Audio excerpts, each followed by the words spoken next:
Good morning, everybody. I'm Ed Parco here, Bobby Atkins, and we're at the Veterans Edition of Real Estate Jerky. How you doing, Bobby? So far, so good, man. How about you? That good, huh? Yeah. Doing all right. Surviving in this market. Yeah. It'll be better once the election's over. And we were Yeah. very political on Tuesday, so let's not go there today. Okay. Whatever. Or whatever you want to do. I don't care. I did come across an article from earlier in the month, which I hadn't stayed up on the VA stuff, but I guess VA is implementing a new regulation regarding the character of discharge determinations. Basically, in order before to get your VA benefits for buying a house or all the other stuff, they looked at how you were discharged, and it had to be honorable, right? So it was honorable, under honorable conditions, or general. However, now they're looking at other things to see how you were discharged under the dishonorable discharge to allow more people to get rating to utilize their VA benefits, which I don't know. I don't. I mean, sometimes you're in and you screw up. Doesn't mean that you gave, however long you gave, and now you're discharged because of some stupid thing. People who go to prison are able to go buy a house afterwards. So why wouldn't you be able to buy a house with your VA benefits? So I could see certain things. So go ahead and go through there. I'm not gonna. It's not for me to judge, just for me to give you information on it. What I would say to do is go to the VA benefits website, the VA website, and see if you're eligible. Order your certificate eligibility and see if you're eligible. You'll need your DD 214. Yeah. Well, that was kind of like the the cloud that hung over everybody to kind of stay on the straight and narrow. It's like, hey, you get kicked out, you lose all those benefits, right? Yeah, but so a lot of people were kicked out because, and please don't think this is wrong, but they were homosexual, right? They found out before the do not. You're talking about before Billy Clinton, right? Well, I'm talking about, yeah, but so this has to do with everybody. I'm just saying there's so many different reasons why people were pushed out because of certain things that maybe that wasn't right, and maybe they should go back through and fix some of those things. Yeah, I mean, never hurts to try, right? Right.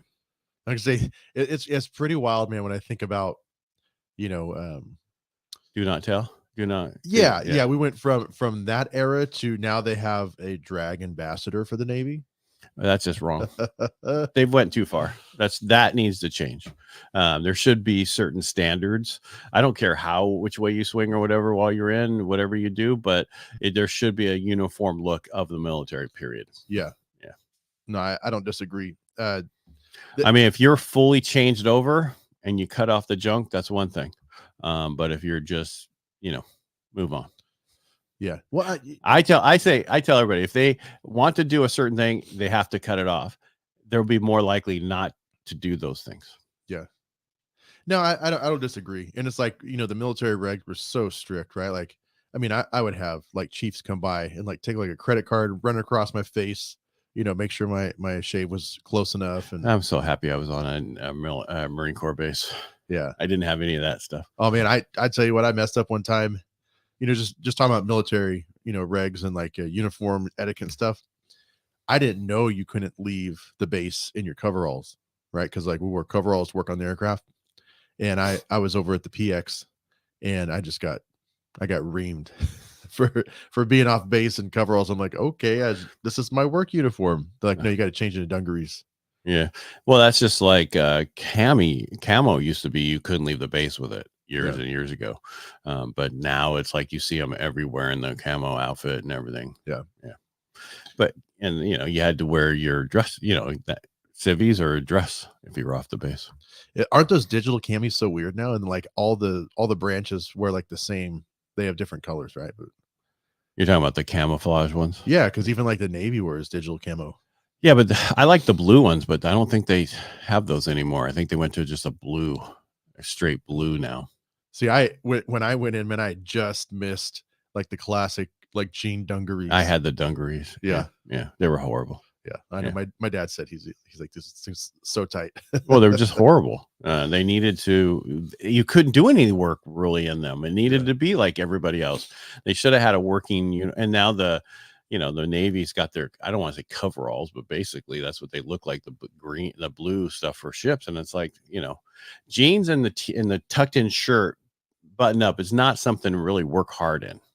Yeah, it's not the most comfortable thing, right? No, it's horrible. but luckily for me, I wore scrubs.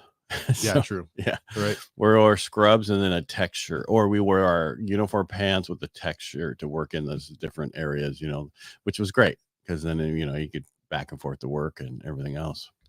Yeah, when we were on deployment, we would get surplus like army pants, right, like camo, Mhm. and then everybody got I think it was 5 turtlenecks because you had to wear like long sleeve turtlenecks with a float coat and a cranial when you're on the flight deck, and that was pretty miserable, man. When it's 120 degrees in the Indian Ocean. I bet it is. Yeah, we like the AMEs, the parachute folks, like Mhm. ejection seat. We would pay them to put like little grommets, like little holes, like in the crotch of our pants and stuff. Oh, really? Yeah, a little ventilation. Veteran crisis line for people, if you're going through hurricanes and stuff like that, make sure if you have any of those issues, reach out to the VA.